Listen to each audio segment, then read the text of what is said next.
자, 우리가 성경을 읽을 때 이 성경이 아무리 하나님의 말씀이지만 어떤 부분은 좀 시간이 가고 나이가 들어야 이해할 수 있는 성경의 말씀이 있어요.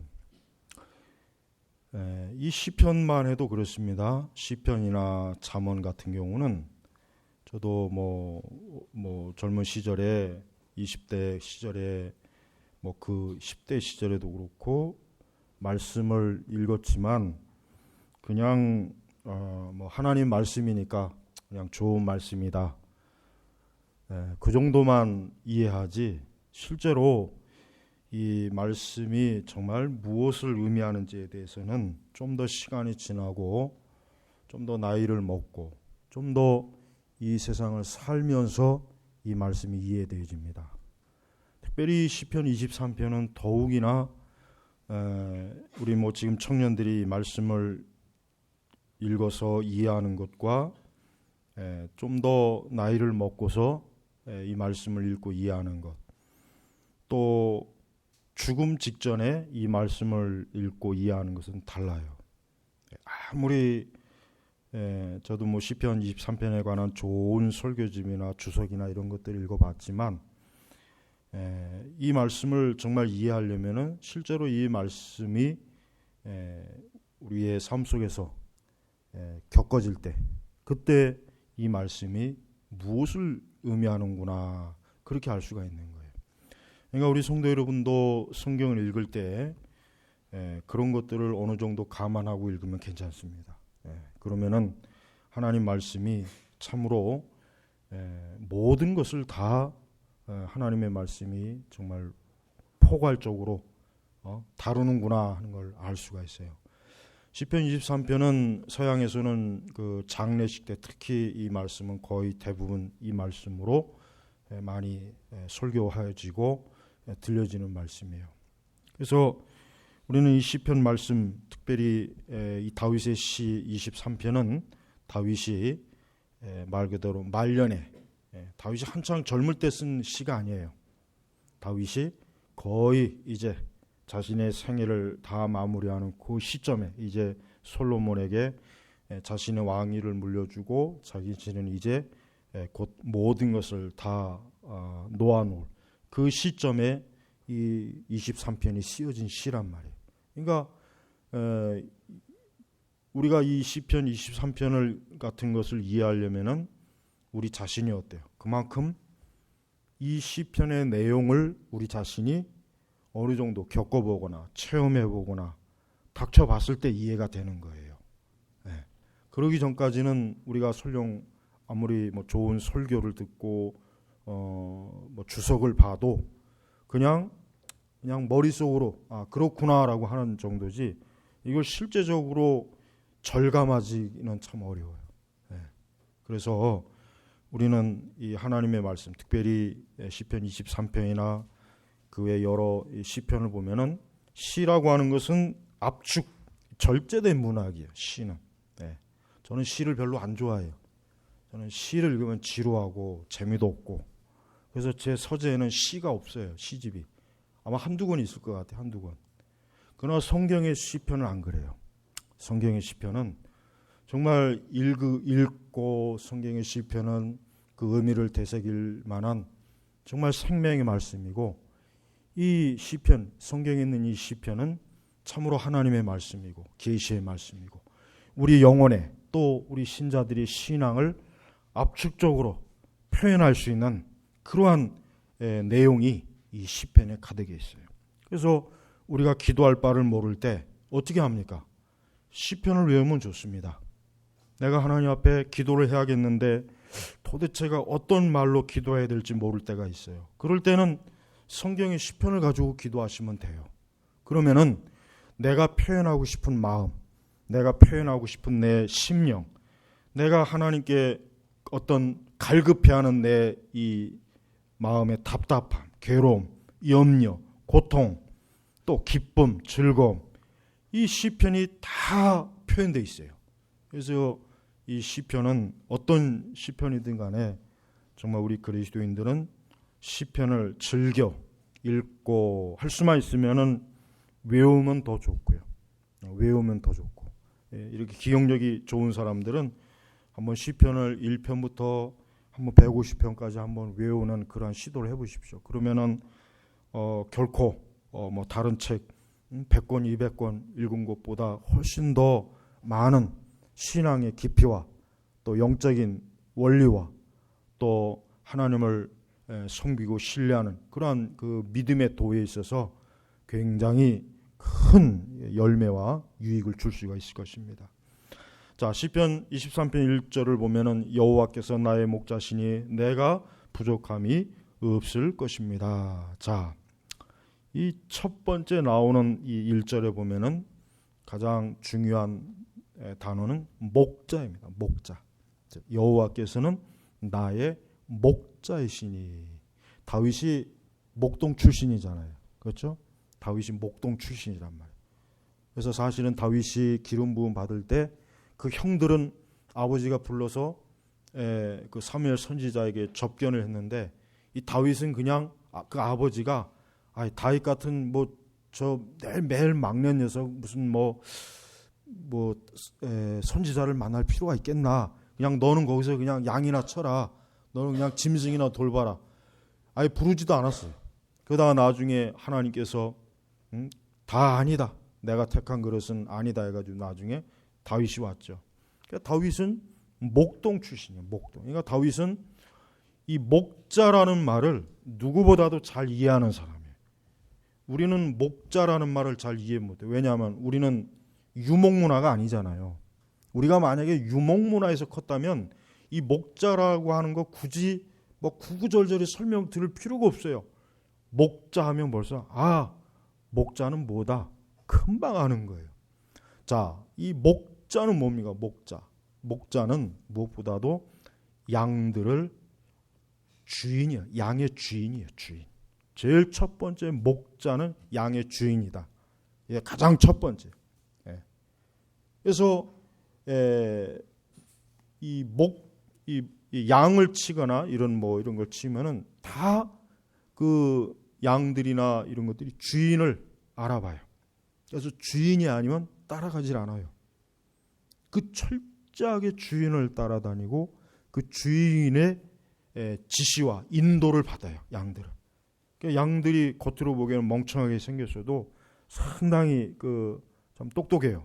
그래서 양은 절대 자기의 주인 목자를 어때요?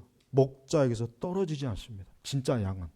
그러니까 항상 바른 양은 그 목자를 늘 가까이 하고 목자의 인도를 받는 것을 언제나 그걸 중요하게 여기는 거예요.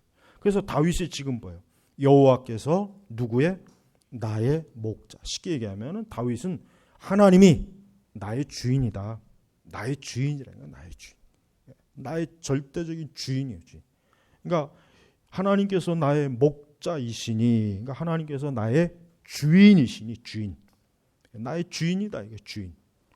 이게 굉장히 중요한 것이에요. 여러분, 우리 신자, 우리 나 자신, 우리 성도 개개인, 즉 나의 주인이 누구이냐 이게 나의 주인. 그리스도인은 우리가 그 요한복음 10장에도 나와 있지만은 예수님 뭐라 그랬습니까? 내가 곧 선한 목자다. 선한 목자다. 요한복음 10장이에요. 그래서 예수님이 거기에서 양과 목자의 그 말씀을 한 10구절 정도 지금 거기서 말씀을 들려주셨죠. 자, 우리 그리스도인들에게 있어서는 예수 그리스도가 우리의 주인입니다. 우리의 주인이에요. 나는 그분의 양.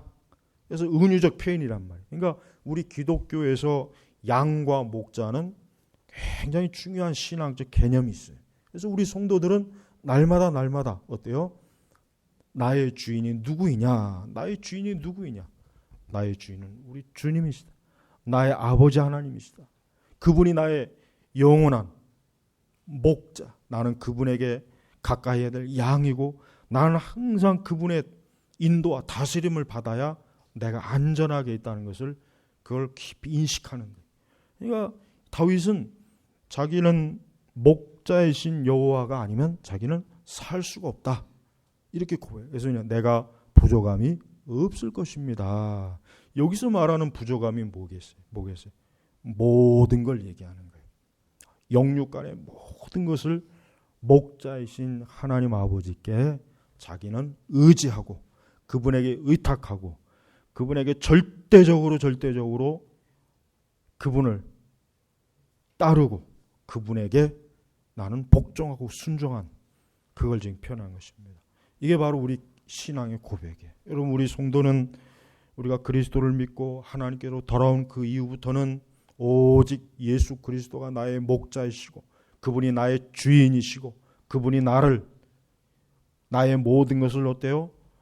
돌보시고 채워주시고 이끌어주시고 다듬어주시고, 이게 우리의 마음속에, 심령 속에, 우리의 생각 속에 아주 철저하게 박혀 있어야 돼요.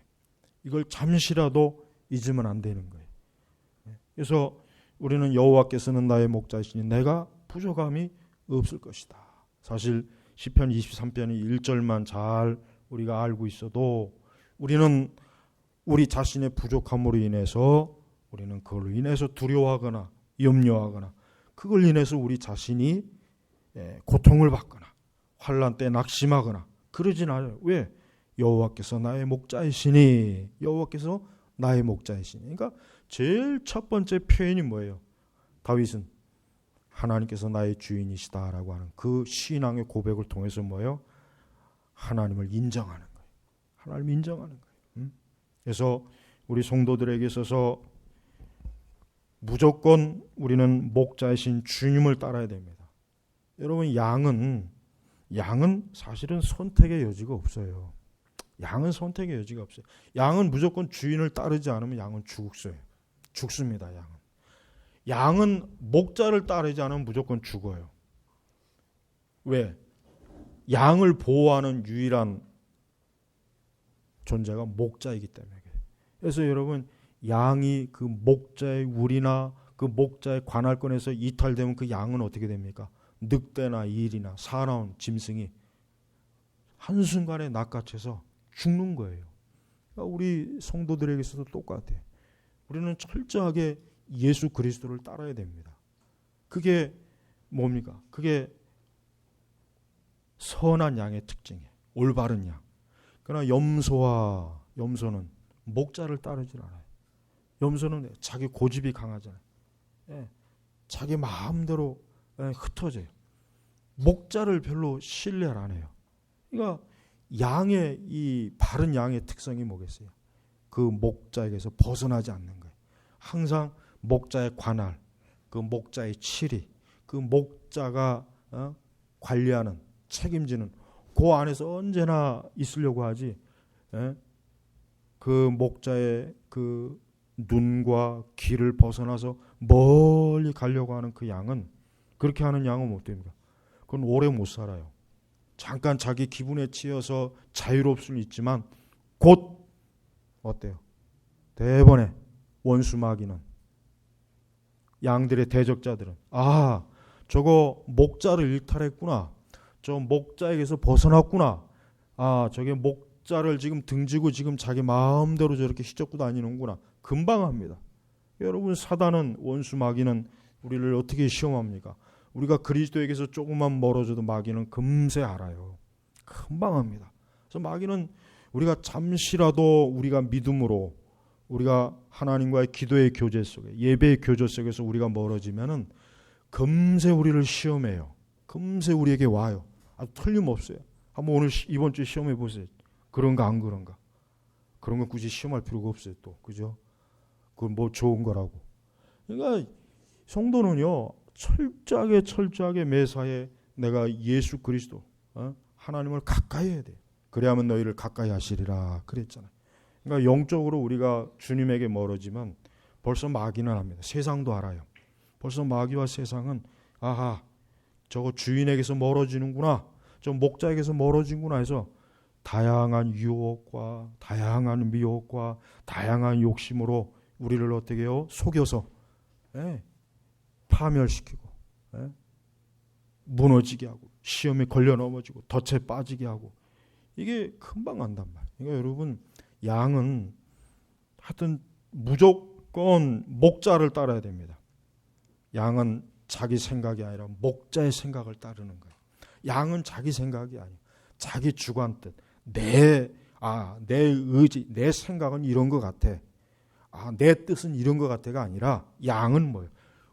나의 목자는 어떠한 생각과 어떠한 뜻을 가지고 있을까? 이게 좋은 양이에요.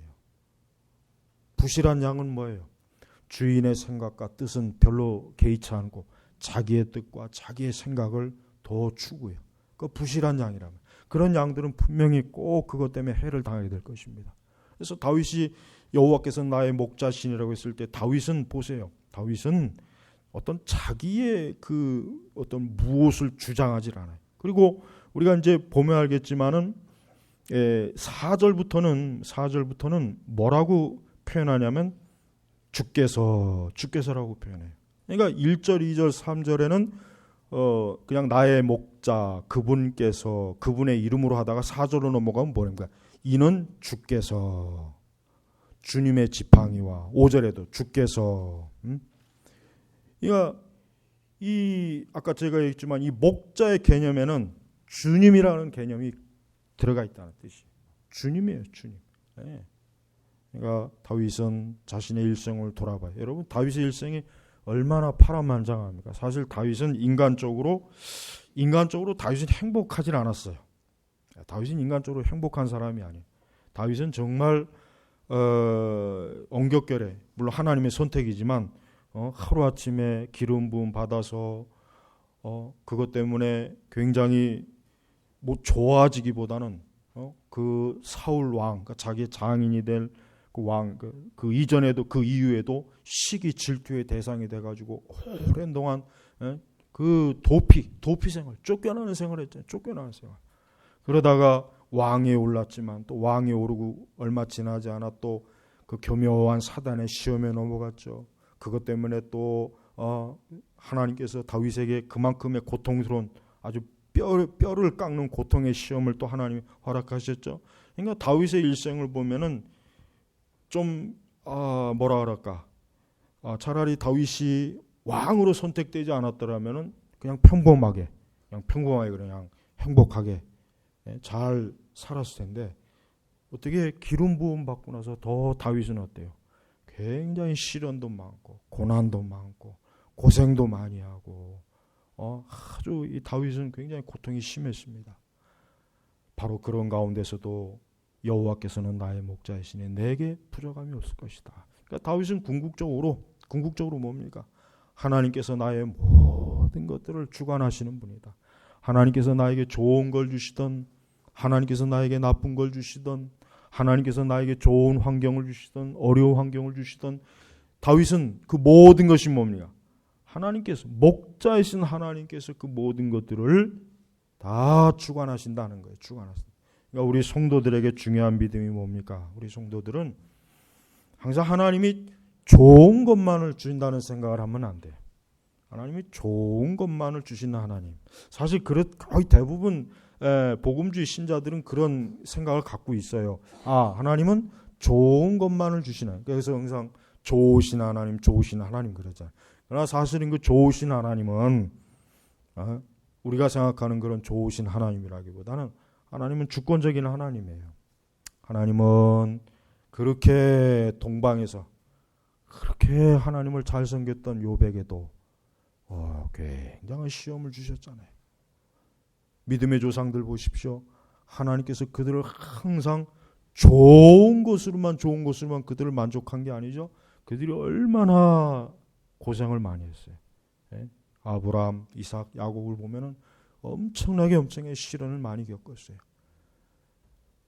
그게 바로 하나님께서 그들을 향한 좋으신 분이에요. 그러니까 우리는 하나님께서 우리에게 주시는 모든 것들을 통해서 나는 부족함이 없다. 그렇게 고백을 해야 돼요. 나는 부족하다. 하나님이 나에게 이것은 주시지 않았어. 저것은 주시지 않았어. 이런 소원은 응답해 주시지 않았어. 이것은 나에게 좀 하나님 허락하지 않았어. 그것이 아니라 참으로 다윗과 같이 여호와께서는 나의 목자이시니 내가 부족함이 없을 것입니다. 이게 진짜 신앙의 고백이에요. 여러분, 우리가 하나님 앞에 불평이나 그분에게 원망하는 마음이 없어야 됩니다. 참된 성도는 하나님에게 불평하거나 원망하지 말고 항상 이 다윗과 같이 여호와께서는 나의 목자이시니 내가 부족함이 없을 것입니다. 그러니까 진짜 이러한 마음을 가지고 하나님 앞에 기도해야 되는 거예요. 두 번째는 뭡니까? 그분께서 나를 푸른 풀바에 눕게 하시고 잔잔한 물가로 인도하신다. 여러분, 항상 하나님께서는 우리의 상태를 잘 아십니다. 하나님께서는 하나님의 백성들, 하나님의 자녀들이 어떠한 처지에 있는가를 잘 아셔요. 그래서 때때로 푸른 풀밭, 잔잔한 물가 어때요? 쉬게 하는 거예요. 안식을 주는 거예요. 평안함을 주는 거예요. 그래서 하나님께서는 절대 우리를 몰아붙이는 분이 아니에요. 우리를 몰아붙이는 분이에요. 좋은 목자의 조건이 뭐예요? 항상 양들을, 여기 나와 있잖아요. 푸른 풀밭, 잔잔한 물가. 이게 양에겐 최고로 좋은 거예요. 근데 푸른 풀도 없고 물도 없고, 그럼 뭐 양이 죽으라는 건 뭐예요? 나쁜 목자는 그렇게 인도해요. 그러나 좋은 목자는 항상 푸른 풀밭과 잔잔한, 그러니까 푸른 풀밭 잔잔한 물가로, 그래서 그 양이 굶주리지 아니하고 갈증에 매이지 아니하고 그 양으로 하여금 채워주시는 분이에요. 채워주시는 분. 성도 여러분, 그리스도인들은 하나님께로부터 체험을 받아야 돼요. 하나님께로부터 체험 받아야 돼요. 세상에서 체험을 받으려고 하지 마십시오. 그건 안 돼요. 세상에서 체험을 받으려고 하면 사막으로 갑니다. 사막. 세상에, 여러분 사막에 보면 뭐가 있어요? 신기루가 있죠. 신기루. 멀리서 보면 오아시스가 있고 물도 있고, 그래서 막 달려가다 보면 가보면 또 아무것도 없고, 또 그러다가 저 멀리 또 무슨 푸른 호수가 있고 야자수가 있어서 달려가다 보면 가보면 또 아무것도 없고, 그러다 죽는 거예요. 그러다 죽는 거예요. 여러분, 세상은 사람들을 어떻게 유혹합니까? 세상은 바로 그 사막의 오아시스의 신기루 같은 걸로 사람들을, 야, 이쪽으로 와, 이쪽으로 막 좋은 걸 막 보여줘. 그래서 사람들은 막 거기로 몰려가요. 근데 가보면은 막상 여전히 가도 배고프고 목이 마르고, 결국 불신자들의 인생은 평생토록 이 세상이 주는 환상과 신기루만 쫓다가 결국은 멸망하는 겁니다. 그러나 우리 성도들은 무엇이 있습니까? 우리 성도들은 영원한 천국이라는 오아시스가 있잖아요. 그건 실제하는 거예요. 실제하는 거예요. 그건 환상이 아니에요. 그건 가상이 아니란 말이에요. 실제하는 거예요. 실제하는 거예요. 그러니까 우리 성도들의 소망은 절대 무너지거나 없어지거나 무효가 되거나 허무하게 되질 않습니다. 진짜 하나님께서 우리에게 약속하신 것은 실제예요. 아브라함은 그걸 보고 계속해서 어때요? 그 나그네 여정을 간 거예요. 절대 아브라함은 허무하게 삶을 끝마치지 않았어요. 아브라함의 마지막 고백도 굽고, 특히 야곱의 고백도 보십시오. 하나님께서 자기에게 약속한 것들을 확신과 소망을 가지고, 기쁨을 가지고 어때요? 하나님에게 갔지 않습니까? 우리 성도들이 언제나 우리의 목자 되신 주님을 따를 때 우리는 이 세상이 주는 환상에 거기에 속지 않는 거예요. 여러분, 그리스도를 믿지 않으면 누구나 다 세상이 주는 그 환상, 오아시스에 다 눈이 멉니다. 예외가 없어요. 속지 않을 도리가 없단 말이에요. 그들에게 영적 눈이 가린 거예요. 그들은 앞이 보이질 않아요. 그냥 사단이 그들에게 보여주고 싶은 것만 마귀가 보여주니까 그것만 따라갈 수밖에 없는 거예요. 여러분, 항상 예수님을 따르십시오. 그러면은 그분께서는 우리를 푸른 풀밭과 거기에 눕게 하시고 잔잔한 물가로 우리의 모든 영혼의 안식과 심령의 평안과 안정을 여기서 풍성하게 베푸시는 거예요. 그러면서 3절에 내 영혼을 회복시키시고 그분의 이름을 위하여 의의 길로 인도하신다. 의의 길로 인도하신다. 영혼을 회복시킨다. 영혼을. 우리가 우리의 목자 되신 예수님을 따를 때 가장 중요한 게 뭐겠습니까? 영혼입니다. 우리의 영혼이에요.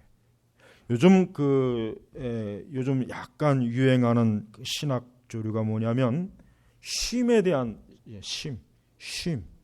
쉬는 것, 안식일의 쉼, 어떤 이 쉼에 대한 그 신학이 굉장히 막 곳곳에 많이 좀 유행을 하더라고 보니까. 근데 그들이 말하는 쉼은 제가 볼 때는 성경적이지 못해요. 영적이지 못해요. 뭔가 꼭 교묘하게 정치적이고 사회적인 육신적인 쉼을 얘기하는 것 같아요. 그게 딱 맞아요. 가만히 보면 절대 여기서 말하는 내 영혼을 회복시키고 내 영혼의 쉼이 아니에요. 여러분, 우리 성도는 이 세상의 정치적, 사회적, 환경적 아무리 좋아도 우리가 그리스도와 올바로 관계를 가지지 않으면 쉼이 없어요. 쉼이 없는 거예요. 그런데 요즘 유행하는 그 쉼에 관한 신학의 그 흐름들을 보면은 그러한 영적인 쉼보다는, 자신의 영혼의 쉼보다는 교묘하게 정치적이고 사회적인 쉼을 얘기하더라고요. 근데 그거는 굉장히 속이는 겁니다. 우리는 그걸 조심해. 그거에 속아 넘어가서는 안 돼. 다윗이 뭐라 하겠습니까? 내 육체를 회복시키시고가 아니라 내 영혼을 회복시키시고. 다윗은 항상 하나님과의 관계에 있어서 영적인 관계를 중요하게 여긴 거예요. 우리 성도들이 육신적으로 피곤하고 육신적으로 고단하다고 해서 자기의 영혼도 그렇게 내팽개치면 안 되죠. 그렇죠. 신령한 사람은 그렇지 않아요. 신령한 사람은 자기의 육신이 고단하고 자기의 육신이 피곤해도 자기의 영혼을 생각합니다. 그래서 자기의 영혼이 항상 어때요? 그리스도와 가까이 하고 그리스도에게로부터 쉼을 얻는 거예요. 그리스도로부터 안식을 얻는 거예요. 안식을 얻는 거예요. 이게 성도, 이게 신령한 사람의 특징이에요. 그래서 우리 성도들에게 있어서는 육적인 쉼보다는 영적인 쉼이 우리에게는 더 중요한 것입니다. 여러분들이 몸이 피곤하고 육신이 피곤하다고 해서 내가 좀 이제 이런 부분에 있어서 그냥 마냥 쉬어버리자, 자기 영혼을 방치하는 그 지경까지 가면 안 된다는 거예요. 아무리 육신이 피곤하고 몸이 피곤해도 우리의 영혼을 먼저 생각해야 돼요. 내 영혼이 주님을 가까이 하고 내 영혼이 주님을 찬양하고 내 영혼이 주로 인해서 기뻐하고 즐거워하는 그런 믿음과 소망, 그런 영적인 것들을 우리가 추구할 때 거기에 큰 오늘 여기 나와 있는 것처럼 내 영혼을 회복시키시고 그분의 이름을 위하여 의의 길로 인도하신다. 우리의 길 자체가 우리 자신의 의의가 아니라 그리스도를 통한 의의입니다. 그리스도를 통한. 4절로 넘어갑니다. 내가 사망의 어두운 골짜기로 다니더라도 악을 두려워하지 않을 것이니 이는 주께서 나와 함께 하시기 때문입니다. 주님의 지팡이와 막대가 나를 안위하십니다. 여러분이 이 다음에 죽음의 그 자리에 이를 때는 이 4절을 꼭 외워두세요. 이 다음에 죽음의 자리에 이르렀을 때는 내가 사망의 어두운 골짜기로 다니더라도 악을 두려워하지 않을 것이니. 여러분, 왜 장례식 때 왜 이 시편 23편을 많이 합니까? 바로 이 4절 때문에. 인간은 누구나 다 죽음의 사망의 어두운 골짜기를 가야 돼요. 네?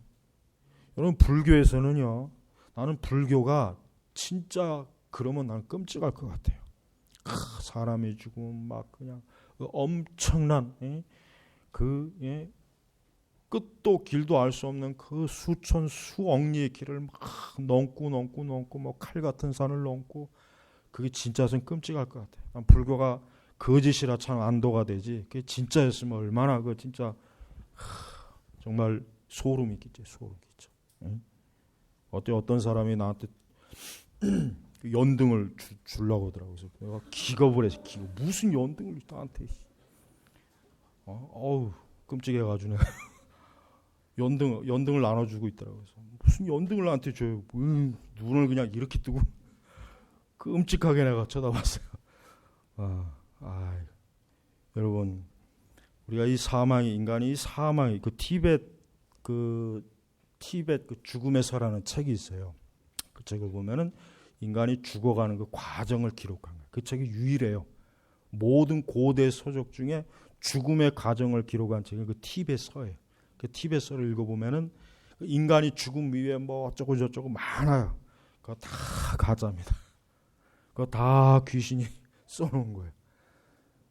우리는 히브리서의 말씀처럼 사람의 죽음 이후에는 하나님의 심판이 있어요. 무슨 호망가지 그 티벳서 그거 전부 그 다 티벳 라마승들이 전부 다 귀신에게 계시받아갖고 쓴 책들이. 그걸 또 그냥 엄청나게 그 죽음을 연구하는 신학자들이 막 연구하고 막 그럽니다. 뉴에이저들이 굉장히 그 책 많이 읽죠. 그래서 인간의 죽음의 사후의 비밀을 그 책을 통해서 막 풀었다고 막 난리를 피우는데 그거 전부 가짜. 읽어보면은 끔찍해요. 진짜 그럴까봐 끔찍해. 난 오히려 하나님께서 죽음 이후에 의로운 자는 하나님 편을 이끄시고 거룩하지 못하고 불순한 자, 그리스도를 믿지 않은 자를 멸망시키는 게, 난 이게 얼마나 안심이 되는지 몰라요. 얼마나 이게 안심이 되는지 몰라요. 예? 여러분, 사망의 어두운 골짜기로 다니더라도 악을 두려워하지 않아요. 여러분, 우리 멸망하지 않습니다. 신자는 사실 죽음을 두려워하면 안 돼. 근데 사실은 그렇지 않아요. 많은 신자들도 죽음이 앞두면 두려워합니다. 실제로는 두려워해요. 그래서 청교도들은 죽어가는 자들을 위해서 그 영적인 묵상과 위로의 것을 많이 이렇게 해놨어요. 그만큼 우리의 평소의 신앙은 든든하다 할지라도 막상 사망과 죽음이 왔을 때는 굉장히 두려워하거든요. 그럴 때 이 말씀, 내가 사망의 어두운 골짜기로 다니더라도 악을 두려워하지 않을 것이니 이는 주께서 뭐요? 나와 함께 하시기 때문입니다. 주님의 지팡이와 막대기가 나를 안위하십니다. 여러분이 죽음을 맞이해서 딱 숨이 넘어가는 그 순간 주님이 여러분을 맞이하십니다. 앞서간 성도들이 여러분을 맞이합니다. 하늘의 천사들이 여러분을 맞이합니다. 이게 사실입니다. 이게 사실이에요. 절대 우리 성도들은 죽음 기후에 어둠이 우리를 접근하지 못해요. 어둠이 우리를 휘어싸지 못해요. 그리스도의 그 영광의 빛이 환하게 우리를 비춰줘요. 주님이 정말 맞이해 주셔요. 그러니까 여러분, 우리 성도들은 여기서 나와 함께 하시기 때문입니다. 나와 함께 하세요. 이 말씀을 꼭 여러분 명심하십시오. 이것은 우리에게 굉장히 중요한 말씀이에요. 얼마나 많은 사람들이 앞으로 다가올 사망의 어두운 골짜기를 생각하면서 두려워해요. 무서워해요. 겁을 내요. 그걸 잊어보려고 막 재밌게 놀려고 그래요. 그러나 그건 잊혀진다고 해서 잊힌 게 아니죠. 누구에게나 다 다가오는 것이에요. 누구에게나 다 사망의 어두운 골짜기가 다가와요. 그러나 우리 성도들에게서는 그 골짜기가 사실은 사망과 어둠의 골짜기가 아니라 빛의 골짜기. 난 그리스도의 그 영광의 찬란한 빛이 우리를 감싸고 하늘의 천사들과 앞서간 성도들이 우리를 맞이할 준비를 하고 있단 말이에요. 얼마나 기쁩니까? 그러니까 여러분, 우리는 사망의 어두운 골짜기, 어떠한 일이 있어도 우리 주님이 우리의 손을 놓지 않습니다. 안심하세요. 평안함을 가지세요. 절대 두려워할 게 없어요. 그래서 주님의 지팡이와 막대기가 나를 안위하십니다. 이 지팡이와 막대는 뭡니까? 목자가 가지고 있을 아주 중요한 도구죠. 양들이 잘못했을 때 이 지팡이와 막대기는 양을 책찍질하는 거예요. 목자의 경계선을 자꾸 이탈하려고 하는 그 양들을 이 지팡이와 막대로 제질해서 벗어나지 못하게 하는 거예요. 때때로 하나님을 믿는 우리 성도들이 자꾸 주님을 멀리 이탈할 때 주님의 지팡이와 막대기가 우리에게 옵니다. 주님의 지팡이와 막대기가 우리를 쳐요. 그래서 우리로 하여금 벗어나지 말아라. 자꾸 그렇게 벗어나면 위험하다. 이 지팡이와 막대기가 자꾸 우리를 끌어당기는 거예요. 그러나 지팡이와 막대는 좀 아프긴 해요. 그러나 그것은 우리를 멸망시키는 아픔이 아니에요. 우리를 저주하는 게 아니에요. 형벌하는 게 아니에요. 우리를 안전한 곳으로 끌어당기는 거예요. 그러니까 성도들이 때로 어려움과 환난을 당했을 때는 그것을 뭐라고 여겨야 되냐면, 아, 주님의 지팡이와 막대기구나. 예수님의 지팡이와 막대기구나. 아, 이 예수님의 지팡이와 막대기가 나를 더욱 주님께로 이끄는구나 하고 알면 돼요. 두려워할 필요가 없어요. 오히려 그것은 주님이 우리를 사랑하시는 표시예요. 멸망당할 자들에겐 주님의 지팡이와 막대기가 아닙니다. 그냥 밀어버린단 말이에요. 밀어버려. 예. 그러니까 택자가 아닌 자들은 하나님께서 그를 어때요? 그냥 사자와 늑대와 여우의 밥이 되게 내버려 두는 거예요. 방치하는 거예요. 유기한다 그랬잖아요. 유기. 이게 얼마나 무서운 겁니까? 하나님의 선택자는 어떻습니까? 절대 유기하지 않습니다. 기어코 골짜기를 가서라도 주님께서는 그 잃어버린 양을 기어코 찾아와요. 기어코 어두운 골짜기를 가서라도 기어코 잃어버린 양 한 마리를 찾아옵니다. 우리 예수님은. 그러니까 주님께서 택자들을 찾아다니시면서 건지는 양이 얼마나 감사하고 기쁜 일이에요. 우리는 그것이 얼마나 소중한지를 알아야 돼요. 만약에 주께서 나를 찾지 않으셨다면, 예수님께서 나를 찾아서 이 골짜기로 나를 찾아서 오지 않으면 나는 어떻게 됩니까? 이 골짜기에서 죽는 거예요. 망하는 거예요. 멸망하는 거예요. 그 죄악의 골짜기에서 내가 멸망하지 않도록 주님께서 나를 찾아오신 거예요. 잃은 양 한 마리. 그 잃은 양 한 마리를 찾으려고 주님이 지금도 세상 구석구석을 다 주님이 다니세요. 얼마나 귀한 거예요. 그게 바로 나를 위한 거라며. 나를. 여러분을 위해서 예수님께서 그 피와 땀과 눈물을 십자가에 흘리시면서 여러분을 건지시는, 그 죽음과 사망과 형벌의 골짜기에서 나를 건져주시는 예수님 한번 생각해 보십시오. 얼마나 예수님이 감사하고 고마운 일입니까? 또한 5절에 보니까 주께서 내 원수들 앞에서 내게 상을 차려주시고 내 머리에 기름을 부으셨으니 내 잔이 넘칩니다. 넘칩니다. 여러분, 성도는 이 땅에서 많은 대적자들을 만나요. 참된 성도는 많은 대적자들을 만나요. 어쩔 수가 없어요. 그걸 피할 수가 없어요. 의의 일꾼들, 하나님의 자녀들에게는 많은 원수가 있습니다. 그들에게 조롱도 당하고 비웃음도 당하고 채찍도 당하고 멸망도 당하고 그 최근에 그 기독교 문서 선교에서 그 시리즈가 하나 나오고 있어요. 1권이 나왔는데 그 성도들이 핍박당하는 거예요. 지금 저 아프리카 이런 제3세계에서 그 성도들이 얼마나 막 지금 잔인하게 핍박당하는 그 책이 시리즈로 나오더라고요. 1권이 나왔어요. 지금 빨리 제가 교회다가 지금 비춰놓으려고 하는데, 여러분, 우리는 지금 엄청나게 편하게 지금 신앙생활하는 거예요. 우리는 지금 말로 닿을 수 없이 신앙생활을 진짜 우리 편하게 하는 거예요.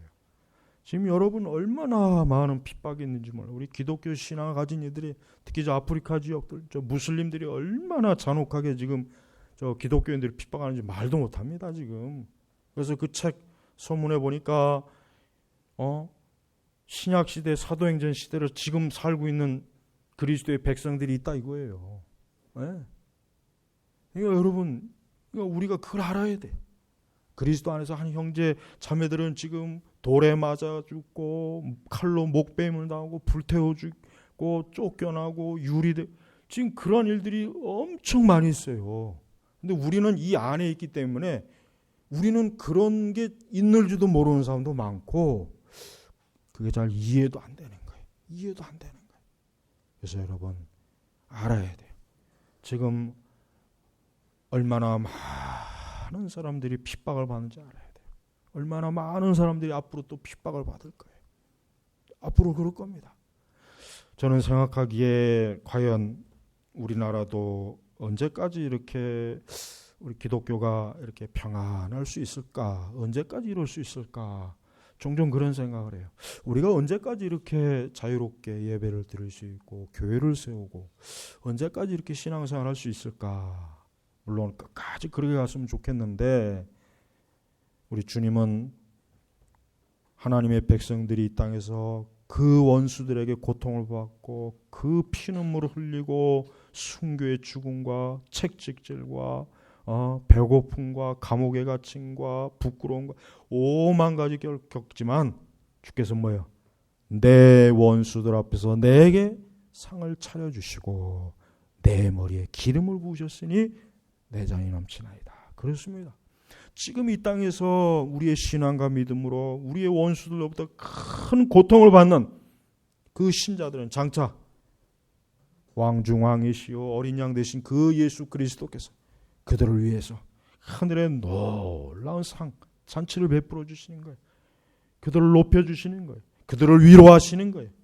그들을 하나님 품에 안아서 그들의 모든 수고와 눈물을 다 닦아주는 거예요. 그렇습니다. 여러분, 우리는 알아야 됩니다. 우리 자신도 참되게 그리스도를 믿고 따를 때마다 원수들이 생겨요.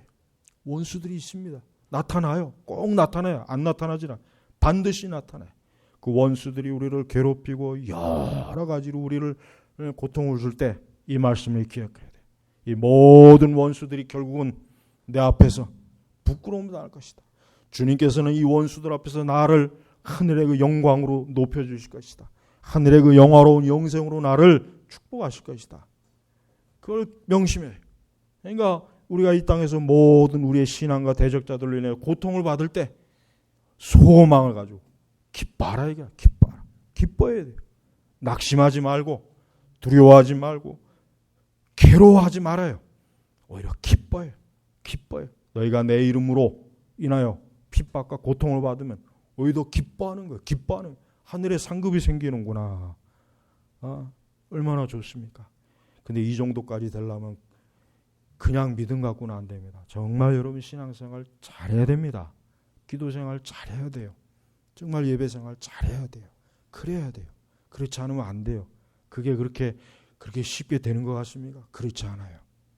그러니까 여러분이 원수들 앞에 있을 때 슬퍼하거나 두려워하고 겁먹지 말고 기뻐해야 돼요. 즐거워야 돼요. 마지막으로 6절을 보십시오.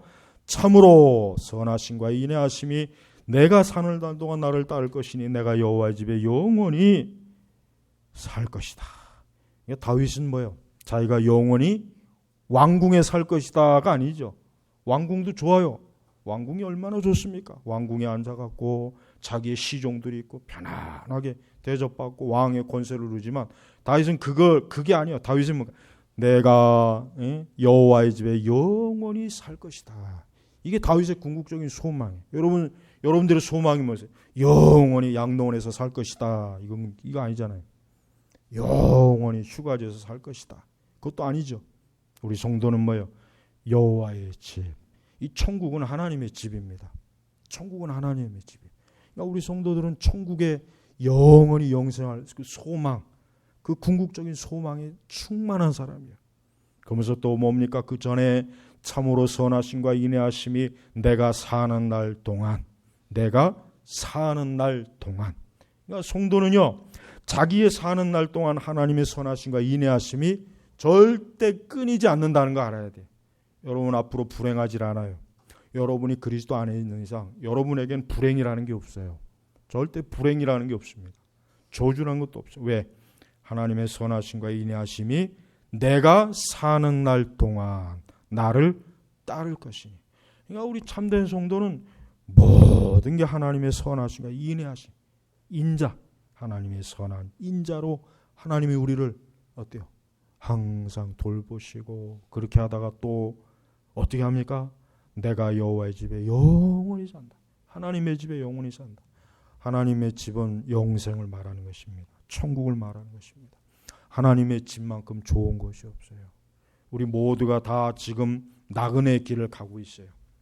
피곤합니다. 많이 지쳐요. 여러 가지로 애쓰고 힘써요. 땀을 흘려요. 그러나 하나님의 집이 있어요. 목적지가 있단 말이에요. 이제 그 집에 들어가면은 모든 짐을 내려놓고 이젠 모든 세상의 근심이나 염려나 원수의 대적들의 핍박이나 모든 걸 이제는 하나도 없어요. 거기에는 슬픔이 없습니다. 고통이 없습니다. 질병이 없습니다. 파괴가 없습니다. 거긴 실직이 없습니다. 거긴 가난이 없습니다. 하나님의 집에는 영원한 하나님의 기쁨과 영광이 충만한 거예요. 여러분 다윗이 지금 마치 꿈을 꾸듯이 지금 시를 쓴 게 아닙니다. 진짜 다윗은 자기가 이 세상에서 모든 주어진 시간을 다 하고 난 다음엔 하나님의 집에서 영생을 누릴 거라는 걸 지금 고백하는 거예요. 이게 참된 신앙의 고백이에요. 여러분 성도야말로 최고로 축복받은 사람이에요. 성도만큼 축복받은 사람이 없어요. 반대로 우상을 숭배하는 자만큼 불행한 사람 참 없어요. 우상을 숭배하는 건 뭐예요? 우상은 영원한 집을 약속하지 않습니다. 영생을 약속하지 않아요. 정말 우상은 어떤 걸 봐도 우상을 따라가면 우상의 종교를 따라가서는 거기엔 빛이 없어요. 아무리 혹시나 조그만 빛이 있나 이렇게 혹시 막 뒤져봐도 없어요. 전혀 빛이 없는 거예요. 전혀. 정말이에요. 혹시라도 조그만 빛이라도 있으면 괜찮겠는데 정말 빛이 없어요. 오직 우리 성도들, 그리스도 예수 안에 있는 우리 성도들에게 빛이 있어요. 여러분 이게 행복이에요.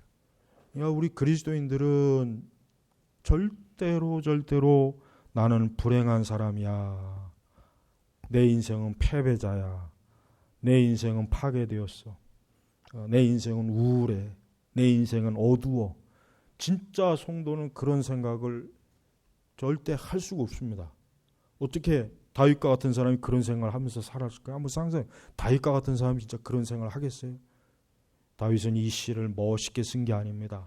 진짜 자신의 삶을 하나님께서 그가 사는 동안 내내 정말 여호와는 나의 목자시고 모든 길에서 하나님이 보호하셨고 인도하셨고 도우셨고 지켜주셨고 이끌어주셨고, 그리고 장차 이제는 여호와의 집에 영원히 살 것이라고 하는 그 소망 때문에 굉장히 기뻐하는 거예요. 아주 막 기뻐하는 거예요. 이게 우리 성도들의 신앙이에요. 오늘 이 말씀을 들은 우리 모든 성도 여러분, 오늘 시편 23편을 잘 다시 한번 읽어보십시오. 이 말씀을 멋있는 한 편의 시로 보지 마시고 이것이 바로 우리의 참된 성도들의 신앙의 고백의 정수예요. 정수란 말이에요. 이런 신앙의 고백이 없는 사람은 불행한 사람이에요. 정말 그 사람은 불행한 사람이에요. 차라리 태어나지 않는 게 더 좋았을 뻔한 거예요.